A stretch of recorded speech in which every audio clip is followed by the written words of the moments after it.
Hey, it's Clay, and this will be a video chart on ticker symbol EXPR. We will take a look at the 30-minute time frame. I'm not sure what I mean by 30-minute. I do offer an explanation video at that link. Well, a brutal move on this one, and I'm not going to quite say that the game is over, but it's looking very, very sketchy here because this one has really collapsed from those highs, that it was just sitting at on Wednesday. But the first update here that does need to be done comes about based on a foundational rule in charting, which states when levels of support are broken and closed below, they tend to act as resistance. And to me, $7 is that very important point in terms of, is this game over or not? Well, let's see what happens. If the price can continue to consolidate out and then make a move back upwards, to me, that's where the big question mark resides. Not necessarily can the price get back up to 7, but more importantly, can the price break above it and stay up above it? And if it can, then that still doesn't mean that everything is going to start exploding again, but at least makes it a little bit more reasonable conversation to have that, hey, I think the bulls are back. I think the strength is back.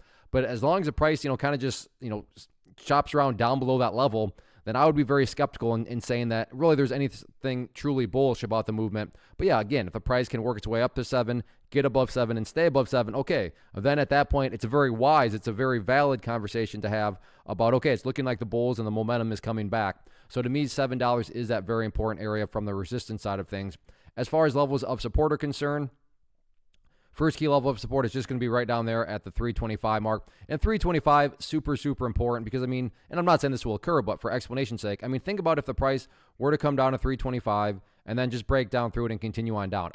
What would that be doing to the price? That would very literally be putting the price basically right back to where it was before the big move started. And not to insult your intelligence, but price movements that go all the way back to where they were, not exactly a sign of true strength or bullishness. So keep your eye on these levels moving forward, and let's see how this one continues to play out. First off, thanks so much for watching the entire video. Real quick, before you go, I want to invite you to a live webinar, web class, training, workshop, online event, whatever you want to call it, but it will be me live revealing to you what I've discovered that has allowed me to transform myself from being an employee to being my own boss, including how I had only one losing day out of 73 days in total.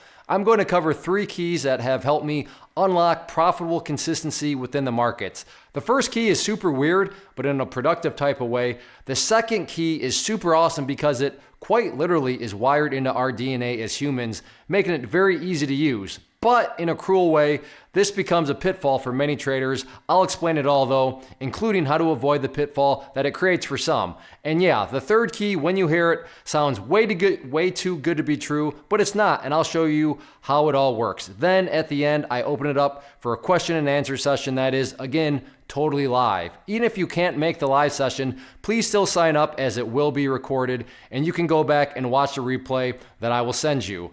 Click the image on the screen or click the link down in the description box so you can get the date and time and claim your spot, which I should note is limited due to the fact that this truly is a live event.